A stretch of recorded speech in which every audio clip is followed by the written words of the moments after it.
Are you ready to join me in transforming fear to freedom? That's the objective of the show. Are you ready to explore with me and my guests? Are you ready to get into the deep and play?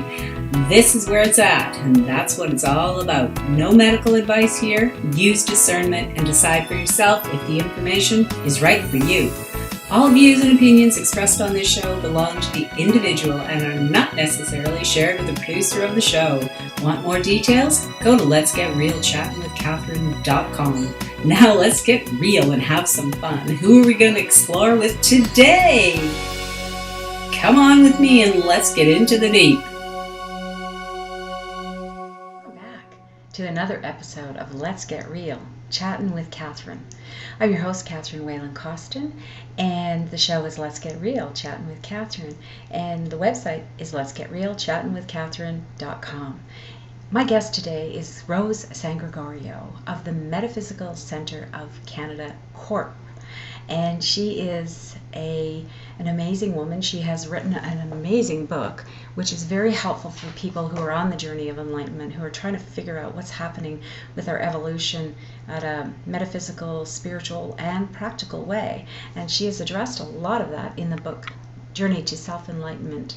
And I have had her on the show before to talk about the book and all the details of her journey is depicted in the book, and along with a lot of great insight and wisdom for the rest of us, so that we don't have to figure this stuff out like she did initially without having any mentor, initially to really get her to understand what was happening. So I appreciate this book as a treasure.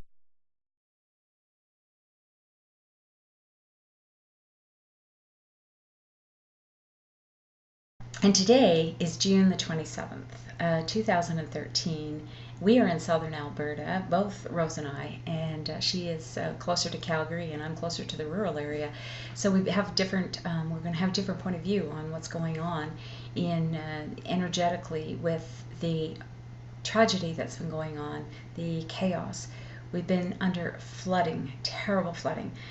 For those of you who are not aware, we have had a tremendous amount of rain over the several weeks, and then we had a deluge of rain over 100, I think it was like 200 millimeters in a very short period of time, in a couple of hours, days.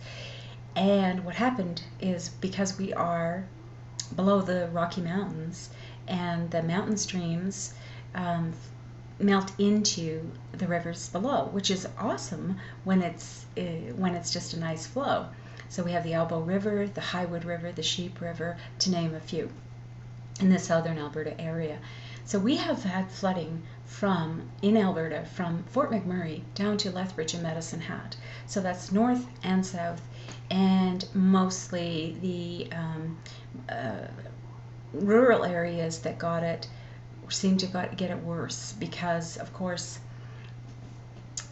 the communities, when we were developing this province, this country, a lot of communities built around rivers, because of course it was, travel and access to the water and so forth. But in High River, 13,000 people are out of their homes right now, mandatory evacuation since June 20th, Thursday, which is when the river rose in a number of hours, like 8-12 feet in some areas. So some houses are completely underwater still. Some have still water in their basement. Some have been destroyed, probably condemned. We don't know. There's a lot of unknowns about the state of affairs in High River. The devastation is enormous. The threat to disease now, and with the standing water, the threat to mold to the homes, the threat to livestock, and the flooding that has penetrated. It's an agriculture area.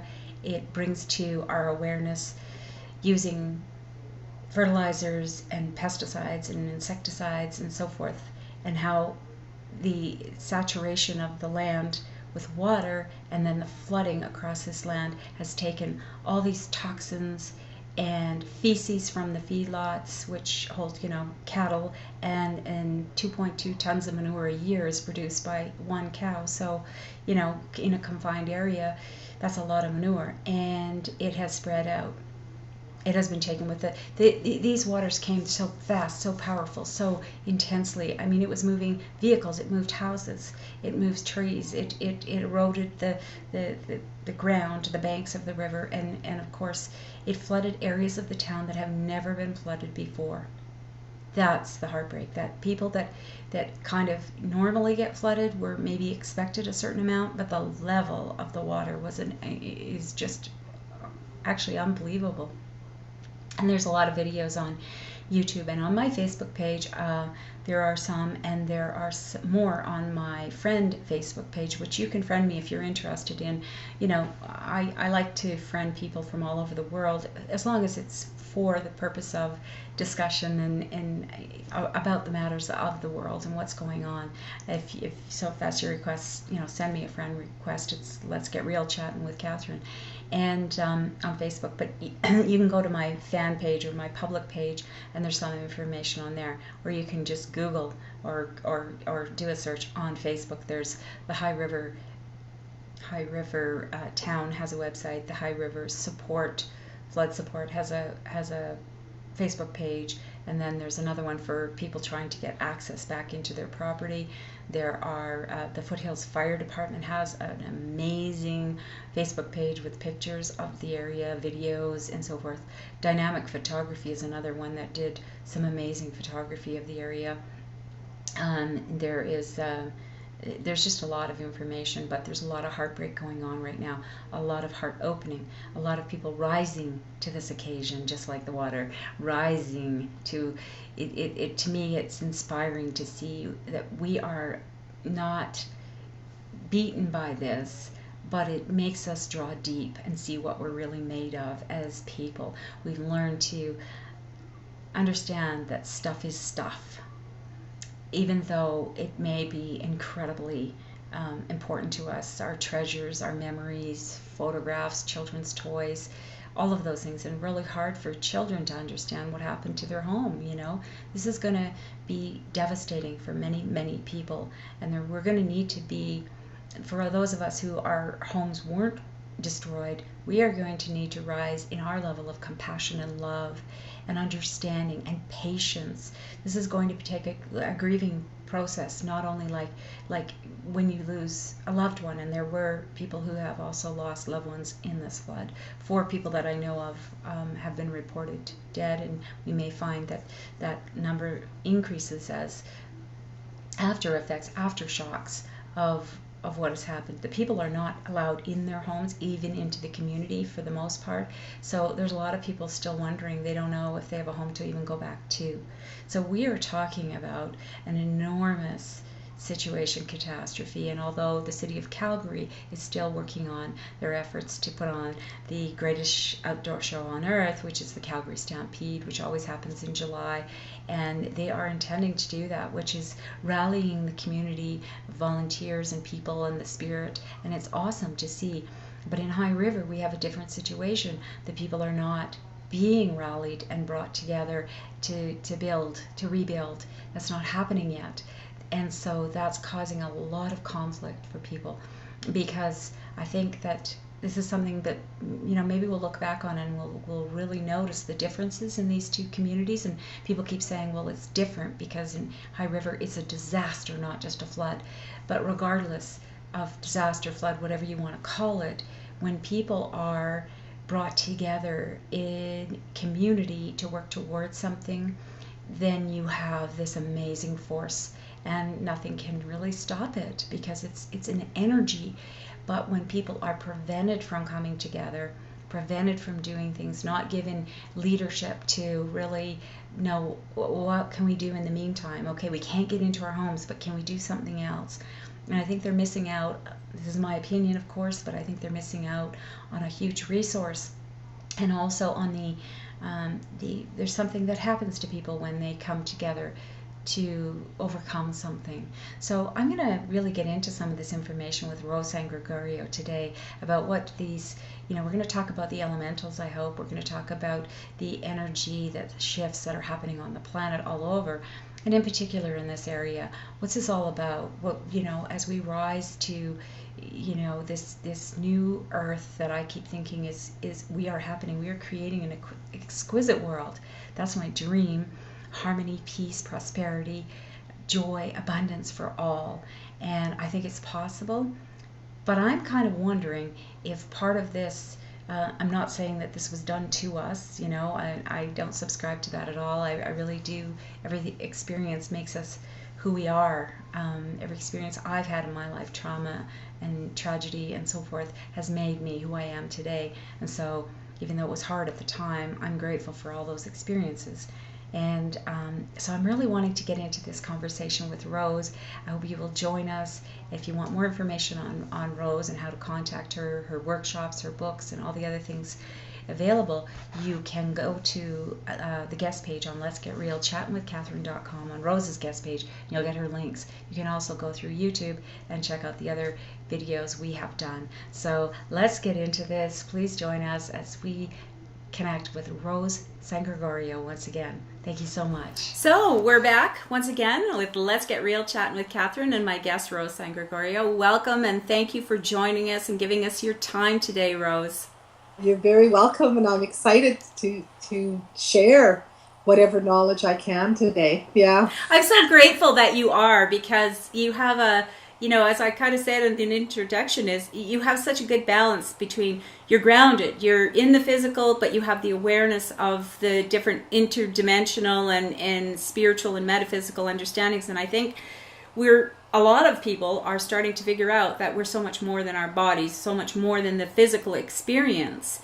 And so I appreciate that you're sharing with us. And I've let people once again see the cover of the book, so that if they're on their journey to enlightenment, this is the book, Journey to Self-Enlightenment, Rose Sangregorio. And all the book information is on my website, and the links to Rose's website are there as well. Okay, so right now, Rose, we are June 27th, 2013, Southern Alberta. We both live in Southern Alberta. I'm in the rural, you're in the city center. We're seeing some very different things going on with the way that Calgary is rallying the people, and they want the stampede to go on. So it's really bringing people together on a very spiritual level in a way, because their hearts are open. They're wanting to help. It's bringing out the best in a lot of people, really, as tragedy often does. Then we also have this almost like a mirror almost a mirror image, but the opposite in High River, where the people are 13,000 homes, or 13,000 people are out of their homes, and they can't rally together to bring it to be that community, to rebuild, to rebirth, and all that. So it's like there's watching the two things happening is really interesting, because we're seeing the levels of frustration, the anger, the anxiety, because people can't get back into their homes and they don't know what they're going to face, whether they've totally lost them, they're contaminated. There's, from what I'm seeing, I'm thinking, wow, this is really bringing it to our awareness that what we've been doing to the land, the agriculture, we've got a feedlot nearby with, each cow produces 2.2 tons of manure a year. And when you confine that into an area like that, then you have all the pesticides and herbicides, what we've been doing to the land. And it's like Mama Earth said, enough already, and it just washed it away. But what happened is it spread it out so much further, so we've contaminated a whole lot more area. So I'm just really noticing different emotions, different things all coming to the surface. So, and I know it's not being done to us. I know this isn't a punishment. I know we're not, I'm not coming from that place. But what are you seeing in the weather situations and like that huge tornado like we've never seen before in Oklahoma, and there's tornadoes on the prairies, and so there's a lot of weather situations, which is really causing people to dig deep. Is this part of our evolution? Is this part of the ascension process?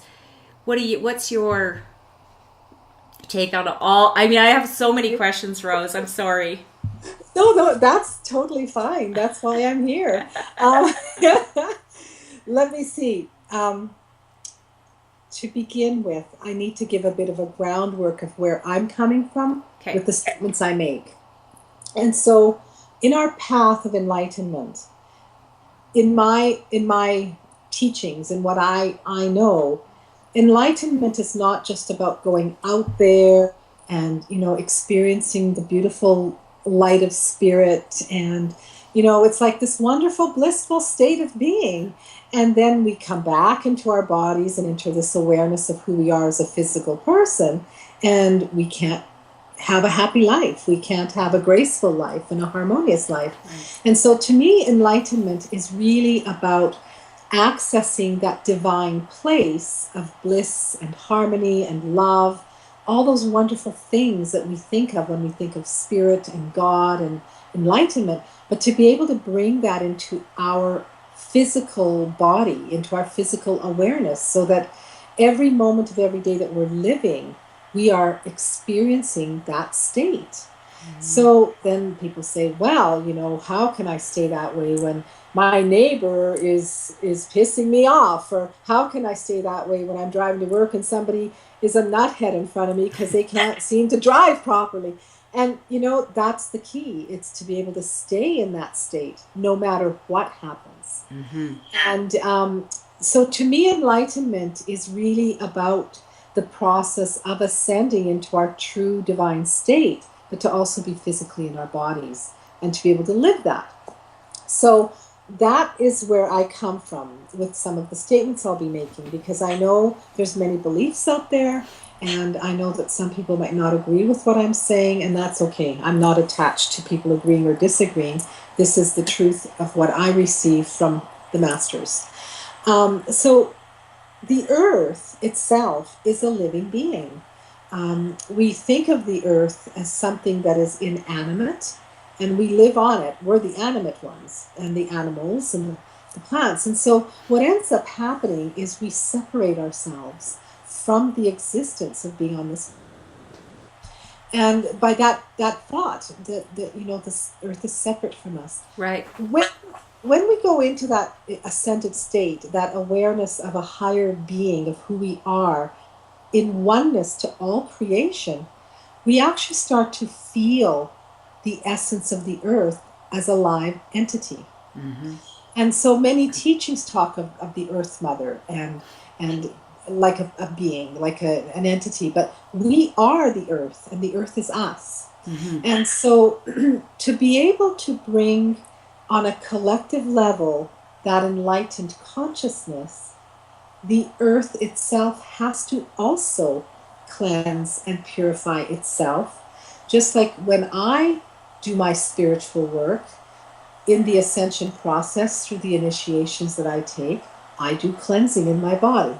So when I do the cleansing in my body, what happens? Well, the steps are I open my heart with love. Not human love that's conditional. I'm talking the love that is unconditional, our divine love. And we open our hearts with love, and that divine love connects us to God or to spirit, whatever you call it, and we are able to experience that. The next step is to be able to bring that energy into our thoughts, into our feelings, into our behaviors, our emotions. Mm-hmm.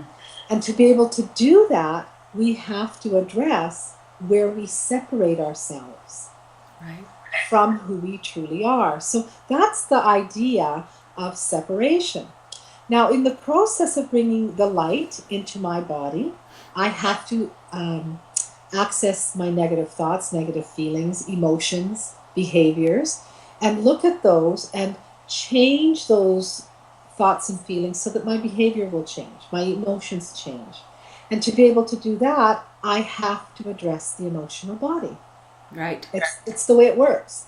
We can do everything in our head if we want, but to actually be able to embody spirit and matter, we have to address the thoughts, which is the mind, the feelings, And the two together create the emotional body. And so we have to adjust the emotional body so that our expression of who we are is run by the divine love in our hearts versus the negative thoughts and feelings based on fear.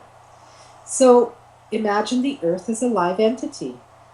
It needs to shift things. How does it shift things? It has to have emotional cleansing. Winds, from what I've been told, according to the masters, the winds are bringing us change. The wind is the wind of change. So what happens is, in places where the winds have been more so than usual or stronger, or like in Oklahoma, we had wind and, I mean, the tornado just destroyed so much. But that's the wind of change. And whatever was going on in that part of the world, on the earth plane level, it had to change. And so rather than taking, 50 years, 100 years to slowly change things, because as humans, we find it very difficult to take a lot of time. We like it done quicker. And spirit moves very quickly. So if there's enough people in alignment that are thinking, I really want change sooner rather than later, you have enough of a collective energy field of these thoughts. The elemental world, which creates the wind, or if you want to call it God or spirit, which creates wind, through our thoughts, we create the wind. And so maybe that needed to change something there so it could seed into our collective consciousness on the planet to help everyone else change. Can I ask you, when you're talking about the wind, like say an area like needs cleansing, that could be even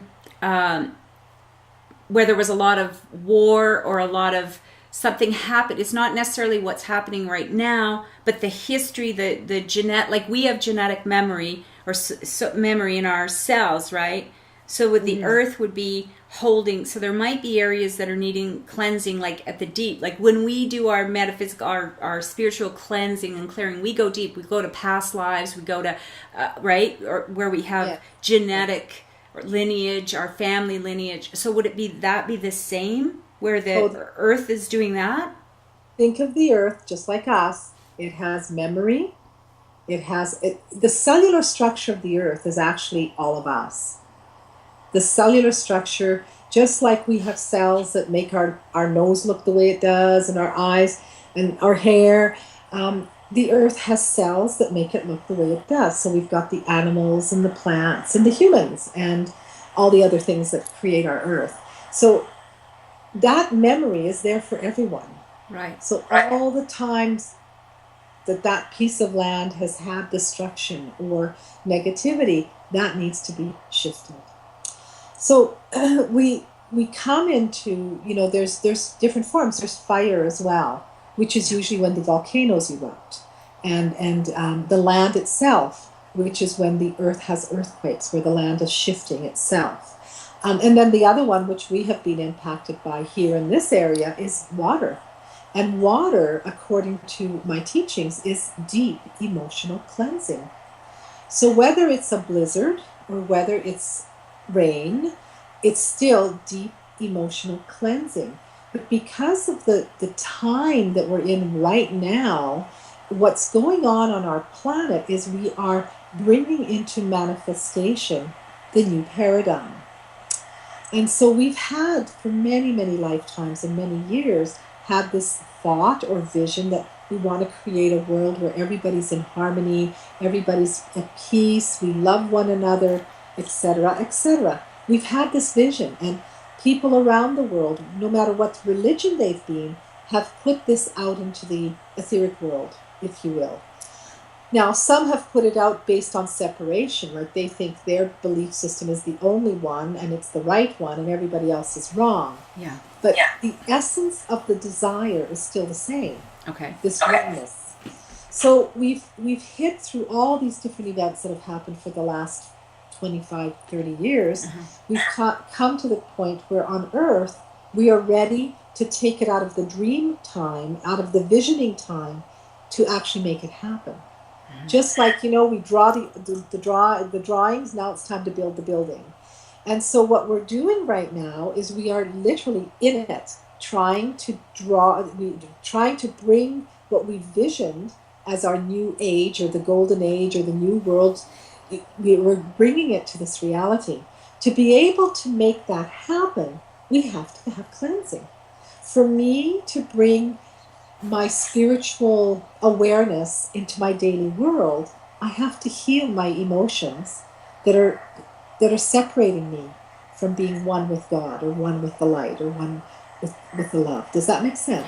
Yeah, and I was just thinking, because I had two thoughts here.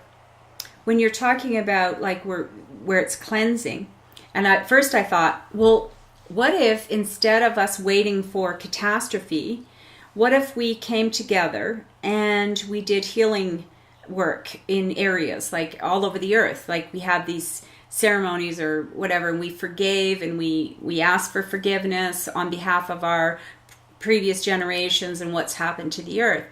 And that was my first thought. I thought maybe that would prevent some of this stuff. But then now I just had this second inspiration because you said you have to do your healing work. So if I see your body is in turmoil, which we're looking at the earth as there's cleansing needs to happen, she has to do it herself. Just like you have to, like I can come as a healer and facilitate and help you, maybe make it easier as, right, like people do with energy work and healing. We can help each other, but we can't do it for each other. So then if you take that and the earth as a sentient being, as her own essence, she has to do her own healing, but we could make it easier. We could help facilitate, but we can't stop it from happening. We can't stop this. Yes. But we could make it the symptoms, because when I do my healing work, my cleansing work, it's a difference between you could have diarrhea like crazy, or you could have a crying fit for days, or you could have, and sometimes if you had somebody help you facilitate and understand and forgive, it could be easier. You're still going to do it, but maybe it wouldn't be as drastic. Does that translate? So then think of this. Actually, I'm going to say this first and then I'll tell you what I was told.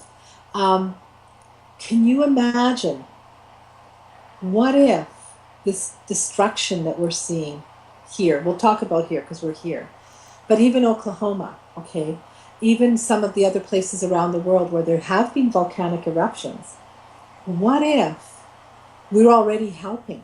What if it could have been worse? Right?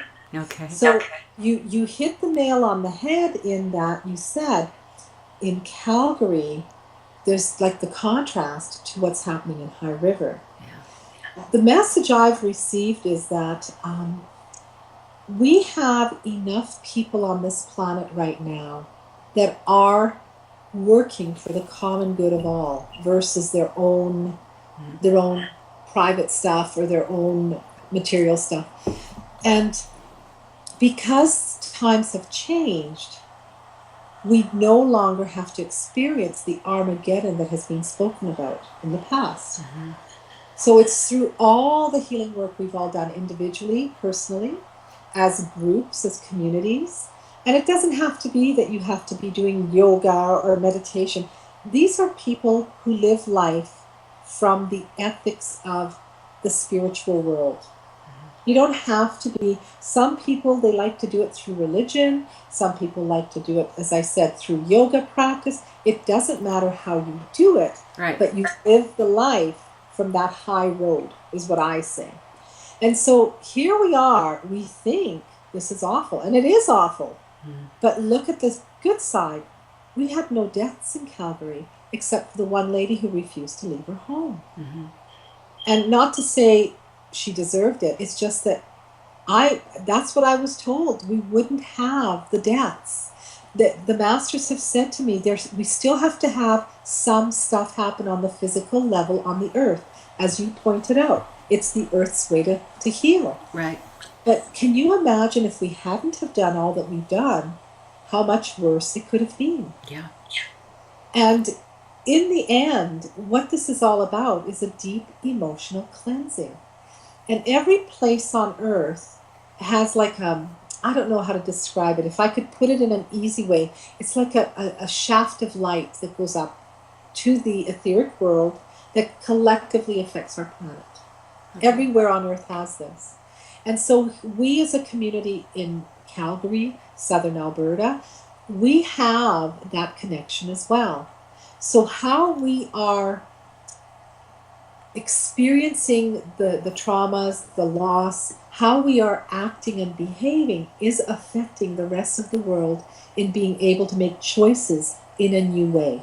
Right. We are, I mean, we're at the solstice right now. And the solstice, this particular solstice, had to do with opening the portals even more to bring in the new world, the new paradigm. The actual full moon that just happened. The supermoon. Yeah, the supermoon. Like, I mean, they were almost a day apart, 24 hours apart. Yeah. That moon is the cycle of the goodwill of man. It is the cycle of bringing the divine into us and making the choice to make it happen, that we become divine in how we act and behave. Look at how people are acting and behaving. I mean, it is unheard of to have requested 600 volunteers and they've got thousands, right? Yeah.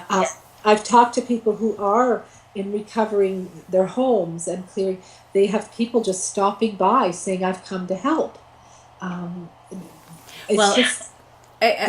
It is. This is what's happening. This is the goodwill. This is the divine energy. We want to help each other because if you're happy, I'm happy. And if you are looked after, I'm looked after. This is the goodwill energy of this moon that we're in. But is it also about, in some, like we're seeing now, because of, we do live in community, so we're seeing different, I'm noticing the different kinds of people in leadership roles that are, some people are giving us really clear examples about what real leadership looks like. And then we have others who are, they're not. They're wearing the politician hat, so to speak. So we're getting to see something we haven't seen before, which is what real leadership looks like. And I was made a post on Facebook about that, saying, in the future when we vote, let's pay attention more to, does this person have leadership qualities? Because you don't know when you're in an election, you don't know what that person's going to have to face.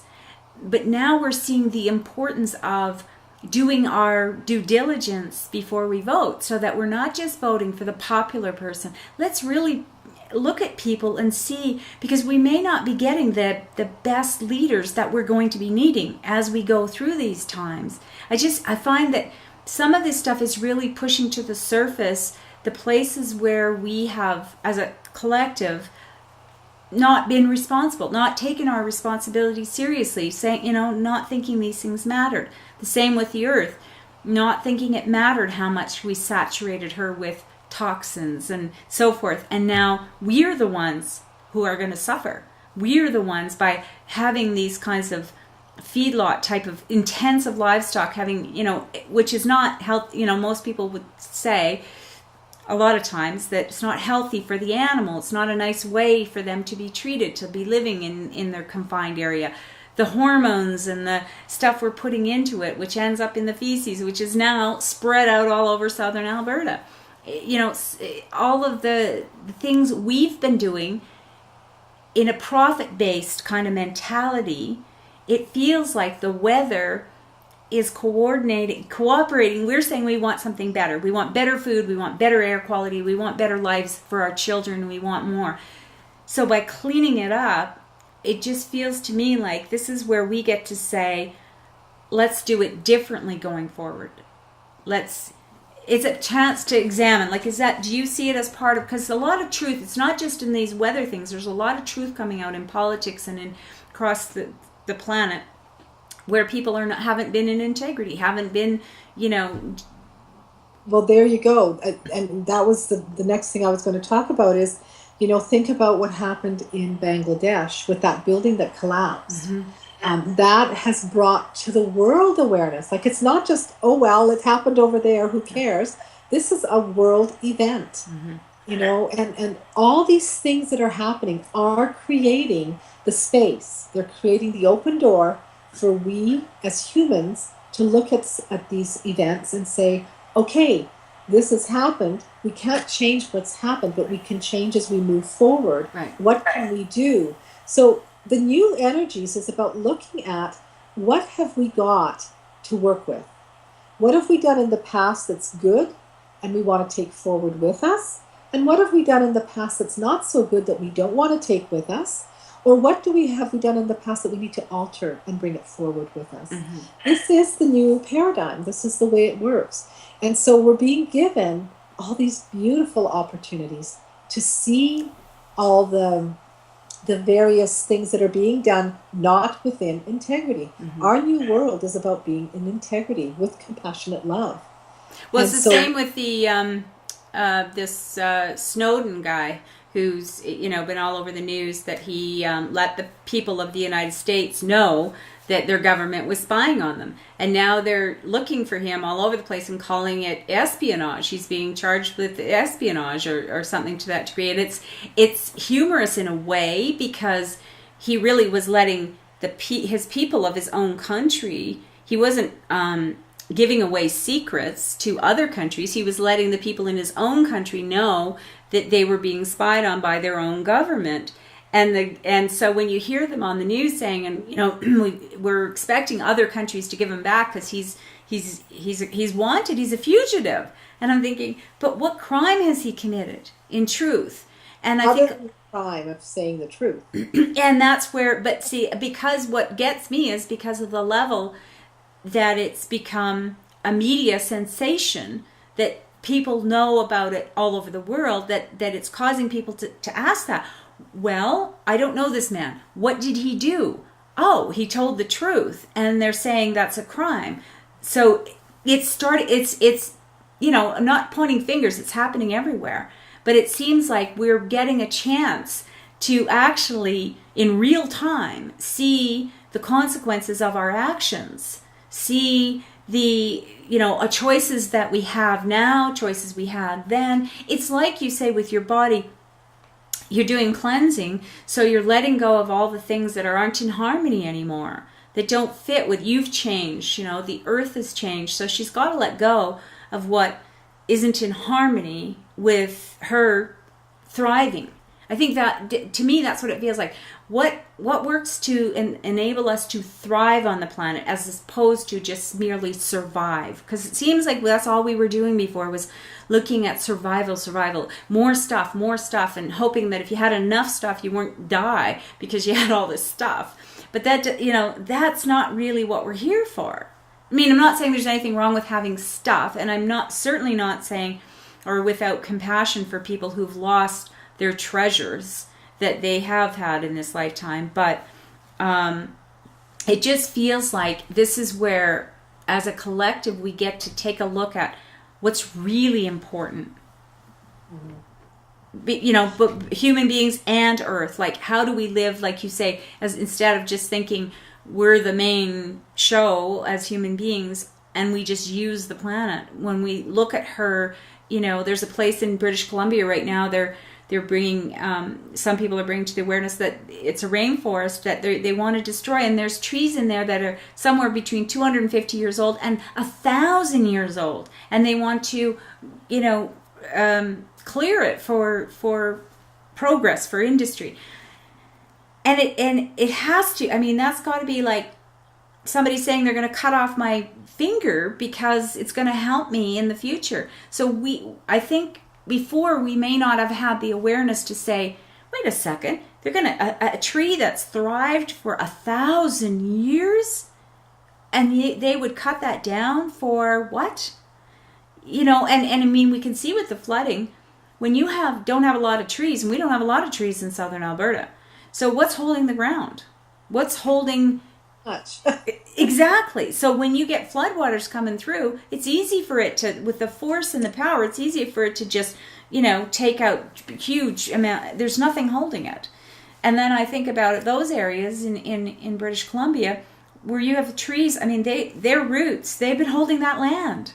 They're like stewards, you know? It's like, so I feel like seeing the catastrophes all over the world is causing us to reevaluate. Like I had to do when I was going through my own spiritual journey in my life, and you know, up to this time in my life I did things this way, and now I want to go forward. Then I had to not only let go of habits, I had to let go of a lot of beliefs. I had to let go of a lot of language, the way I talk about things, the judgments, and that's what I'm thinking. Is this part of that helping us? You know, there's been, like you say, there's enough of us on the planet who have been holding the collective consciousness at a higher vibration. So it feels like this is going to bump up a lot more people to look at. For people to take and go within themselves and say, you know, I mean, I heard it from many people, you know, I'm home from work. The least I could go is go help the people who need help. Mm-hmm. I mean, I feel that probably 10, 15 years ago, that would not have happened. Yeah. My feeling is, wow, it's a day off, let's go do something. People have given of themselves and also of their possessions, because people need it. Mm-hmm. And again, it seems that it's a collective. It's like everybody wants to help. We've got people wanting to help from across the country. And the same as in Bangladesh, the people around the world want to help. This is very different than what it used to be like 15, 20 years ago. And the other part of that is that before, when you're, like you said, 15, 20 years ago, what happened very often was we assumed that if there was a flood or there was whatever, then the military, the police, the whatever, the rescuers, they did it. You went shopping, you know, like they said after 9/11, he wanted people to go shopping. That was how they could help, you know, was to do something. And I think that we're not needing that kind of leadership to tell us what to do. We know what to do. This is different. It's like, I know that I want to help. I know that I can't just leave it up to government to decide for me. This is different. Even what's happening in High River, the people are saying what I think would have happened, you know, in 1995, they let the people deal with it. But this one is so big and so many people are affected that they're saying, I don't necessarily trust 100% that you know more than I do. Just because you were the, you know, mayor, or you were the authority, or you are, and I don't see it as just anti-authority. I think it's a place where people are taking back their power. That's what it is. Can you speak to that a little bit? Because I think this is where some people say, just these people know what they're doing, get out of their way, don't. And then there's other people saying, wait a minute, like, I'm not an idiot. I know things. It's a catch-22 because it's important. What it is in this new paradigm, we're here to own our own power. We're here to own our own awareness and our own knowingness. So if I just know to the core of my being that something is not right, then I need to speak to that. Mm-hmm. But if I'm coming from that place of being angry or feeling like I'm being hard done by and responding from that, then that's not the way the new paradigm is. Right. And so I feel what's happening is all these different potentials are being presented. There's the people who do say, well, just listen to the authorities and they know what they're doing. Well, that's not necessarily the right thing either, because sometimes the authorities don't know any better. Mm-hmm. But sometimes they do. So if you're saying it from your heart knowing, you know, they know what they're doing, we need to let them do their thing, then you have to listen to your heart knowing. But a lot of these people are coming from their fear, their anger, whatever their mm-hmm. emotional body is mm-hmm. saying. Well, we're having an emotional cleansing. So, of course, this emotional stuff is coming up. Well, and every place that they felt they hadn't been heard before, it's magnetized. But the other part of it is, I think that it's important to know that if you're one of those people and you're listening to this and you're feeling like, I actually do think they know what they're doing and I'm okay, I'm going to let them. This doesn't mean that's legitimate. That's where you have to stay. That's the hard knowing. Yeah, and then the other people who say, there's something in my gut that tells me this is just not right and I need to speak, they're also right. Like, neither one is wrong, but it would be wrong to try to play the other person's role. Like, if it's your guts telling you that, you're knowing, that's what you have to stand in, right? What I would invite people to do is to look at, where are you coming from? That's what I always tell people. What is driving your behavior? Because how I think, how I feel is my emotion. Mm-hmm. And that is what drives my behavior. Right. So if I'm thinking, I don't know, good high thoughts, and I'm feeling good feeling, like unconditional love, compassionate love, then my emotional body is in a state of harmony and peace. And so my behavior, my action is driven by that. And it's really important that, I feel everyone has a right to what they feel. They have a right to what their experience is, because everybody's experience is different. But what I would invite people to do is always look at, where are you coming from? Mm-hmm. And neutrality is very important in this, because neutrality is how we're going to win the game. Mm-hmm. We need to be neutral. Someone else was, actually, I didn't get his name, but apparently someone was making a movie on gratitude, and they're in Calgary right now, and they're actually from Calgary, and I don't know, first name's Douglas, but I don't know his last name, so I apologize for that. If I find it, I'll put it on this video, but he's doing has been doing a movie on gratitude, and I guess the movie's finished, but he was talking about the importance of gratitude, in that you, when you're in a place of gratitude, you think more clearly. You're more. So can you talk about that, as far as like what is supported in that, in these, gratitude's a higher gratitude, and it's one of the gifts of spirit. Okay. Gratitude is what I call one of the spiritual gifts we receive as we achieve enlightenment. And this isn't the sort of fly by night, oh gee, I'm so grateful that I had this. This is like true gratitude from my heart. I'm so grateful that whatever. Mm-hmm. And what gratitude does is it puts you into that heart space that I talk about. It puts you into the divine energy.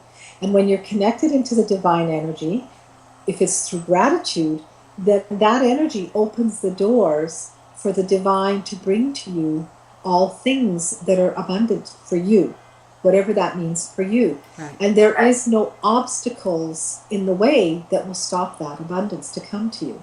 That's why it's important to be grateful. And that, so you to get into that space, you can, like, say a person who's, let's say they've lost their home, they've lost their everything, they don't know what's going on.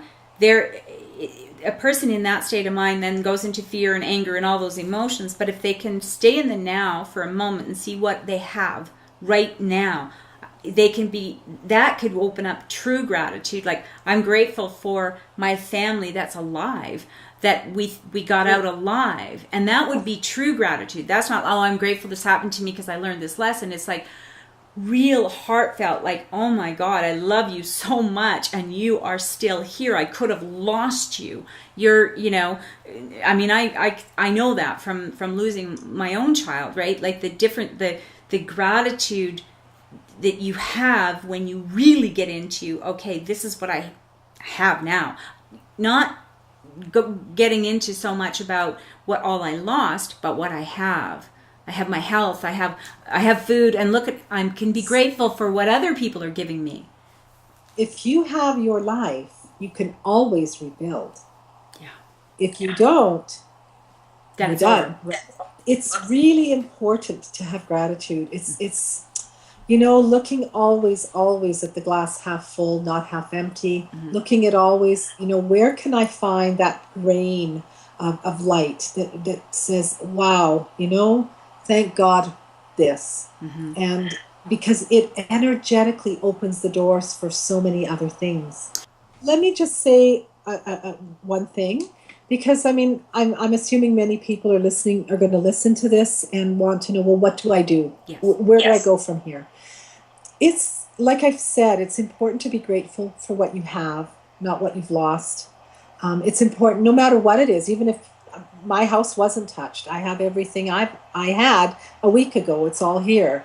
I've been touched by people that I'm close to that have had things happen. So it's important to be grateful. Through the gratefulness, in that heart space of true gratitude, or I call it the divine love, ask, what am I to do here to serve the highest and greatest good of all? Because what it's all about is, as a human and a spiritual being in a human form, I can have all the abundance that the Creator has created for us.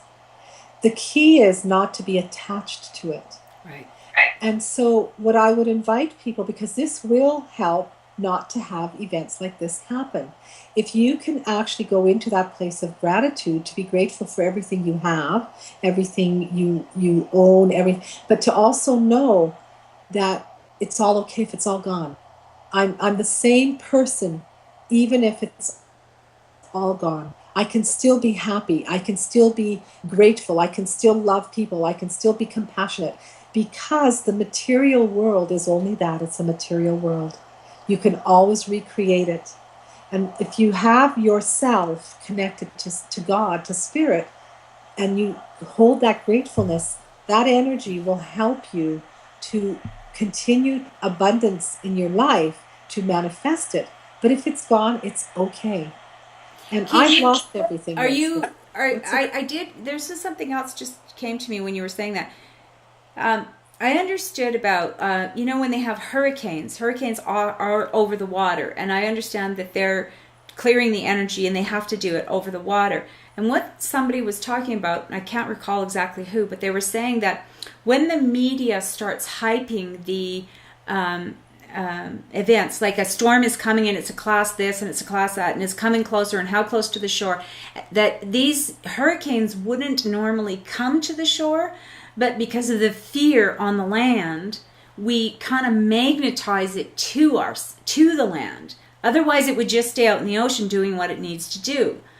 And so I was wondering, I'm not trying to blame anybody or anything like that, but going forward, can we help to make these things? Because I often wonder about that with even High River. The fear was growing because it was rising. Oh my God, it never got up to the hill before. Now it's bigger than the hill, and it's flooded all this area.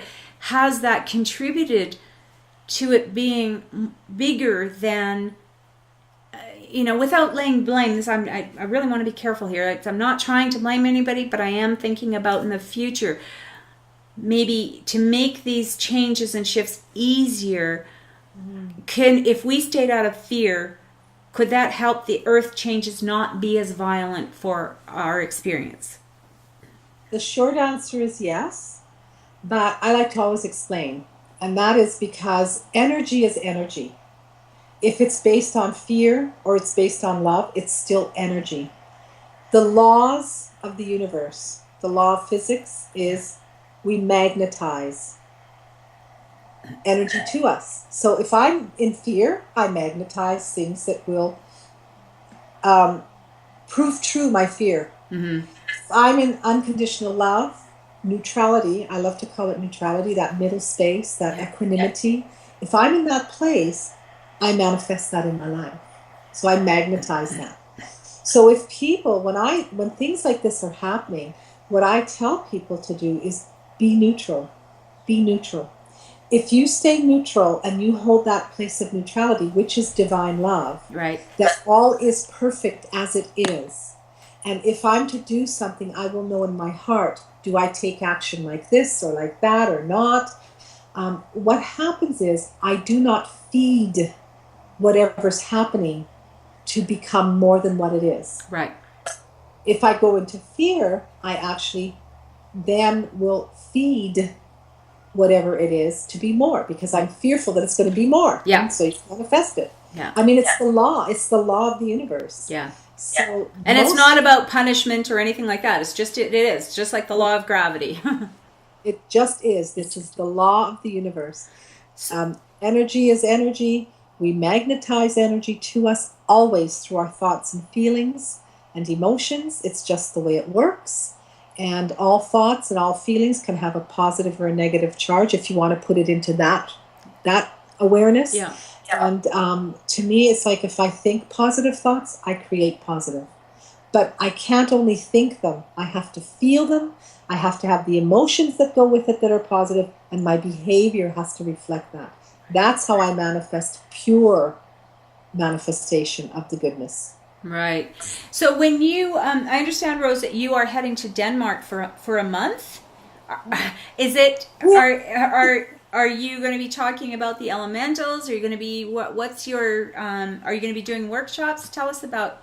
I mean, that's exciting for the people in Denmark who are listening, and for other people. I love Denmark. I've been going there. This is going to be my 11th year that we're going. And your book is translated for them, right? Yes. Your book a lot of people that I've worked with in Denmark. Totally, yeah. Yeah. The book is Danish, and we just had our 3rd printing in the Danish book. Okay. So lots of books. But I will be teaching transformational healing, where I teach people how to go into the energies and help to get information about past lives, present life, how to shift energies, how to change energies, to work on yourself and other people. I will be doing a 5-day retreat, which works with the elementals. I will be teaching about the elementals and the nature spirits and how all of them fit into the energetic world, the angels and the masters along with that. So that's a 5-day retreat. And then I'm doing a workshop on the 12 rays, really taking the 12 rays and studying them so we learn how to work with them, so that as life happens, we can identify what's going on. And in that identification, we know what to do to shift it.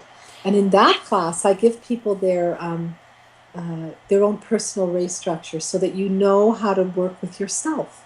Oh. And what are your expressions of who you are?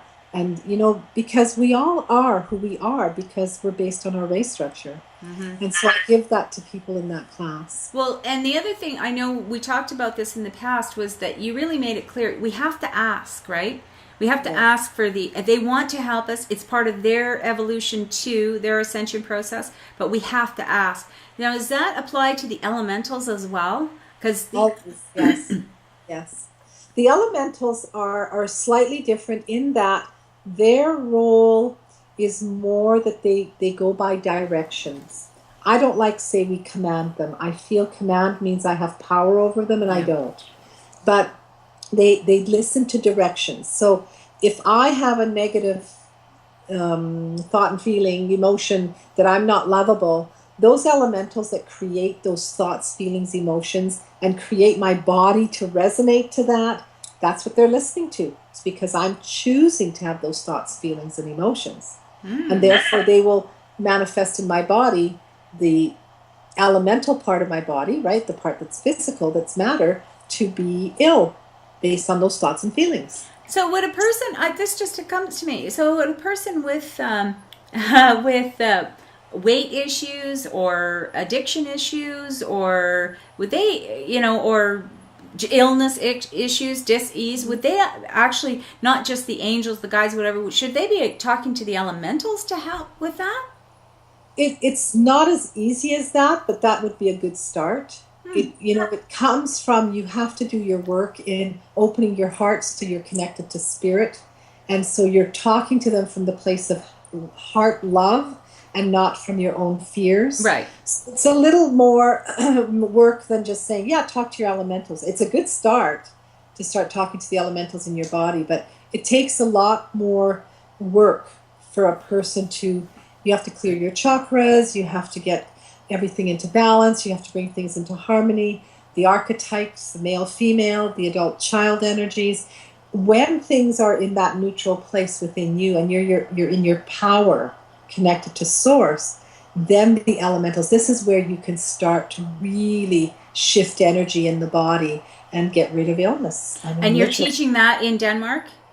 No, I don't teach a class like that. What I'm teaching in Denmark is how the elementals work. So people, in a sense, I guess, yes, because throughout the 5 days, we're doing all kinds of activities to strengthen the connection. Right. And in that, you're getting teachings of the elemental world and how they work. What do the sylphs do? What the salamanders do? How do I work with them to manifest what I desire? So in a sense, yes. Yeah. So, and then what you're going to also be, when you come back, you're going to be doing a tour across the prairies in Canada? Yeah, my prairie tour in August, I'm going to be doing 3 healing nights, one in Medicine Hat, one in Swift Current, and one in Moose Jaw. And then in Moose Jaw, I'm doing the 12 ray class, where you also get your own personal ray structure. Okay. That class is really, really good. People have taken it that have done years and years of study in the metaphysics and the esoteric world and have commented on how good it is. And then people who are brand new, they can take it as well, because when I teach based on what everyone needs. Right. And how they hear what I teach is based on what they need to hear. So I call it multidimensional. Mm-hmm. And so whether you're brand new to the teachings or whether you've been doing this work for 30 years, you still receive what you need based on where you're at. And do people register for that on your website? You can go on the website and you'll get the contact information for the various locations, who the promoters are, and you call the promoters. And you know, your book is has so much information in it, Rose, and I'm just wondering, before a person takes your class, do you recommend, like, they read the book? Is it a prerequisite, or how do you, I mean, I know it doesn't matter if you take your class or not, the book is I mean, it's a standalone, but would they benefit from reading it in advance, or? You know, if you can read it before you take a class, it just gives you more of a base so that you can go deeper and you can go higher. The 12 ray class, you definitely need the book, because that's where I get the information, and I show you how to use the book and how to use the ray structure from the book. So you definitely need the book for that class. But you do not need the book to do any of the classes, but definitely it's a recommendation. Well, it's very helpful to understand. I mean, you know, I think for eons, there have been people on the planet who have known about multidimensional and the aspects of who we are, but it wasn't, you know, over the course of history, it's become very a taboo for some time. Now it's come back to our awareness, and there's more people who are interested, and thankfully we have people like you who are able to actually tap in and teach it, because otherwise I think a lot of these changes that are happening on the planet we would really find frightening. But the more you know, the less you fear.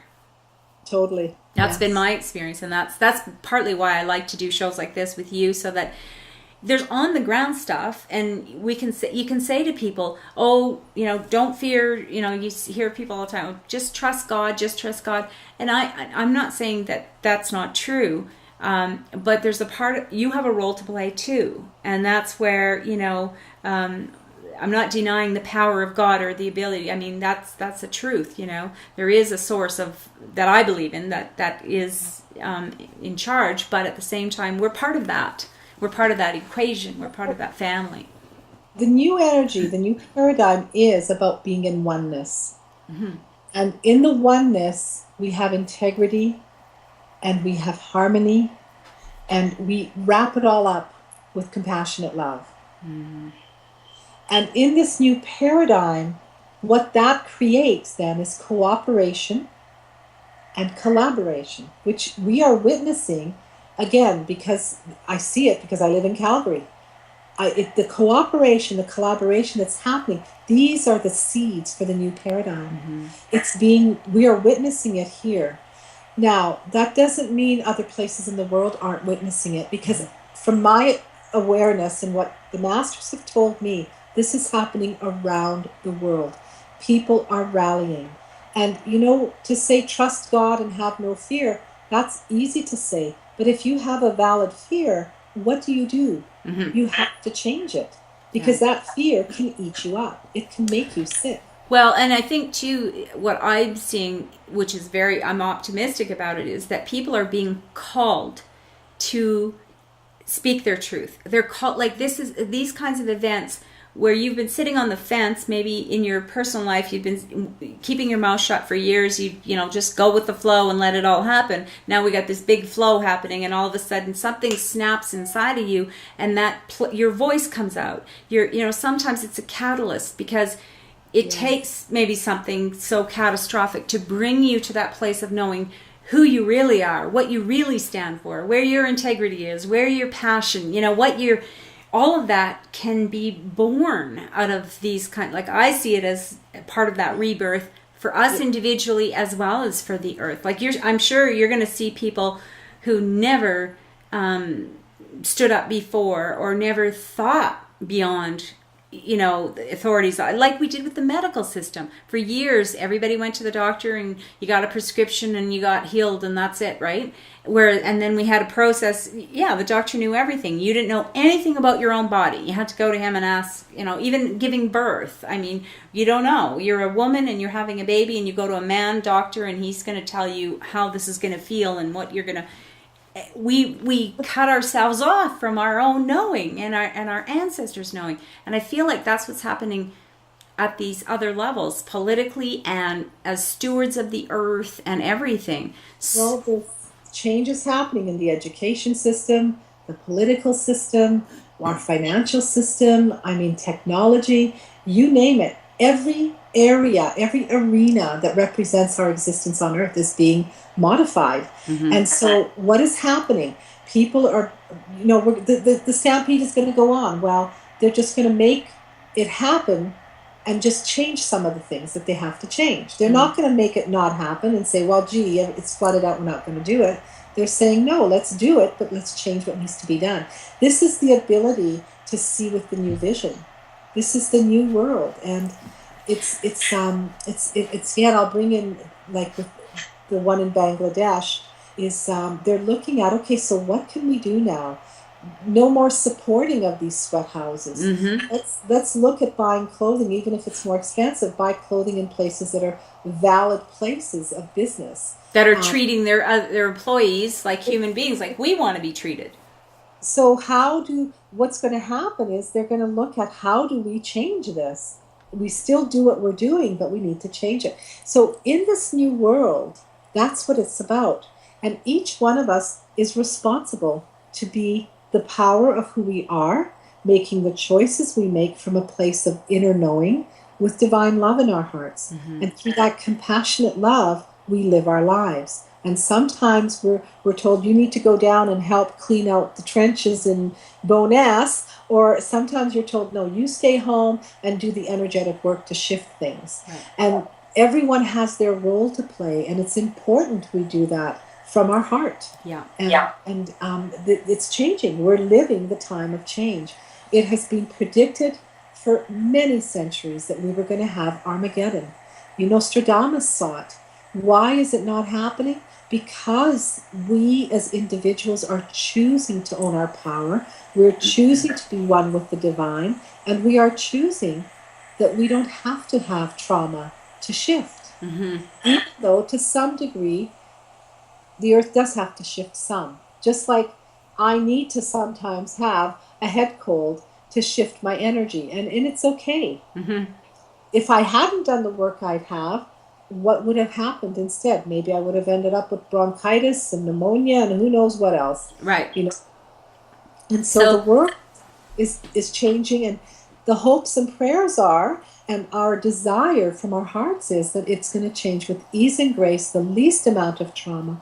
I don't know how many people know, but in Turkey right now, there's a whole thing happening that they want to overthrow the government. Yeah. In Egypt, in the next few days, they're going to have a new election, hoping to overthrow the government.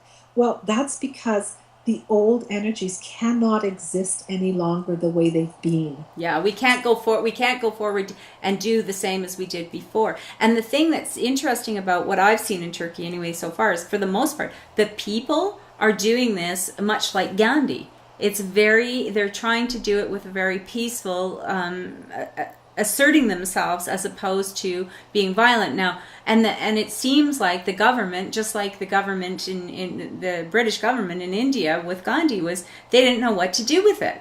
And it's like they don't know how to. They got their tear gas and their water cannons, and the people are just saying, well, whatever. But we're not going to fight you. We're just going to keep on doing what we need to do. And to me, that's what I see about even with the flooding. The stampede is going to be different because, for one thing, all the people of the city are involved.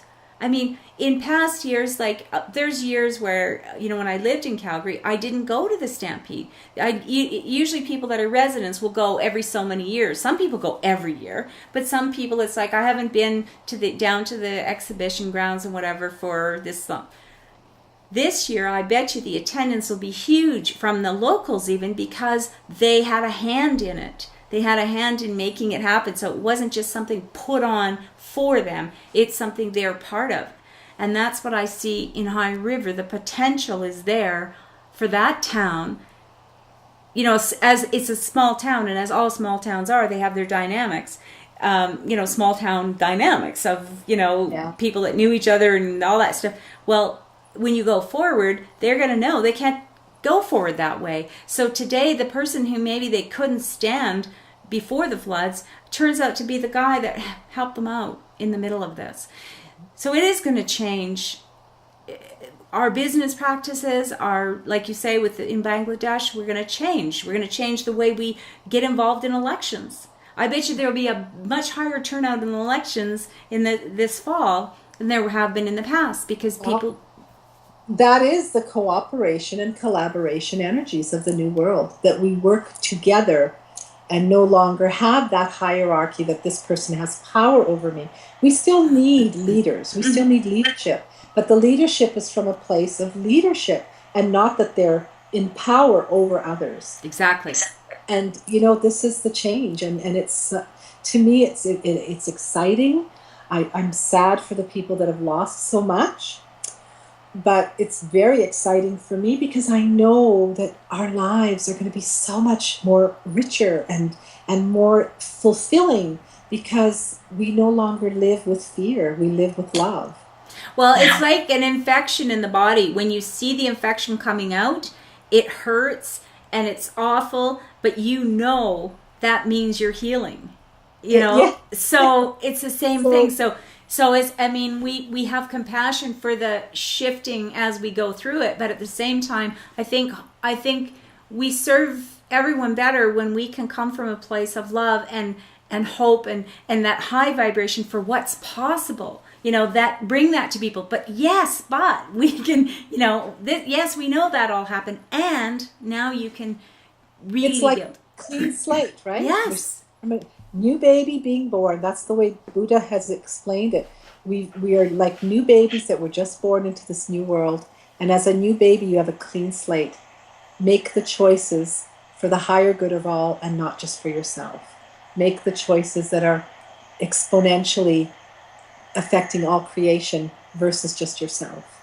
And that's what he says. And it's happening around the world, whether it's a flood, whether it's a hurricane, whether it's a tornado, whether it's a building collapsing, whatever it is, whatever the event is, it's been chosen by the powers that be, whatever that is, whatever the event is, we are all being shown that we can start anew. We can start with a new beginning. Thank you so much, Rose. This has just been fantastic. Is there anything else you would like that we haven't touched on that you really wanted to share today with people? I mean, it's been wonderful, but just our website carries all the most up-to-date information for classes and workshops. I am doing more and more of the healing nights, which help people, especially now during these times, to shift things at all levels, physically, emotionally, mentally, spiritually. I try to run one a month at least. And is that on site, like locally? It depends. You can join energetically, virtually, or you can come in person, depending where I'm doing the healing night. Right. Okay. And they really are powerful, and they're really, really good. Yeah. I know it's hard for some people to wrap their head around. Well, how can she help me with this emotional issue when she's in Calgary and I'm in China, for example? How can she help me? But it's the way the energy works. I'm able to work at a level that there is no separation, and so I can work on people no matter where they are. And there is a shift. That I've had enough people call me and say how it's changed for them. Sometimes it takes more than one. Sometimes it takes a few times, but typically there's a good success. But the key is to keep the spiritual work, because as life continues with these changes and this evolution that we're in right now, you need to keep up your spiritual practice for sure every day, but do what you need to do to keep yourself as clear as possible. And those healing nights and our meditation nights are very much designed for that. And then of course there's the workshops, etc. Right. But that is very helpful, and it's helpful for people to know that there is help available. I mean, this is the thing. And by now, I mean, anybody who's watching this show for sure, but even new people, I think a lot of people have started to clue in that energy work, you don't have to be in the same building. I mean, people are seeing distant healing. How effective it is, I think, depends on you and depends on the person, the facilitator. But I mean, we're all connected, like you say, we're all one. So, you know, wow, this has just been awesome. I knew it would be. I think it's so cool that we had this sort of loose idea for the next show. We were going to talk about elementals, but we had no idea, of course, that we would be in these floods. So, but somebody obviously did. We're in the elementals. Yeah, exactly. Wow, thank you so much, Rose, and I look forward to our next chat in a few months. And for the rest of you, go to the website letsgetrealchattinwithcatherine.com. Rose Sangregorio on the guest page, and you'll get the Metaphysical Centre of Canada Corporation website, and then you can get all where to get her book and workshops and so forth, and of course listen to other shows as well. So, thanks, Rose. Thank you, Catherine. Thanks for the opportunity, and thank you to everyone who has listened. And I hope, if nothing else, it helps you just a little bit in your journey in this life. Exactly. Every little bit of help is always important. It's just one step forward, right? Yeah. Thank you. Bye-bye. Bye-bye. Thank you to my guests for sharing with us today. Thank you for watching. Feel free to share the link. You can join us for live shows by going to letsgetrealchattinwithcatherine.com and listen to the replays from the show page, preview guests, and explore links to our Facebook fan page, WordPress blog, and more. We are creating an exquisite world. Until next time, take care.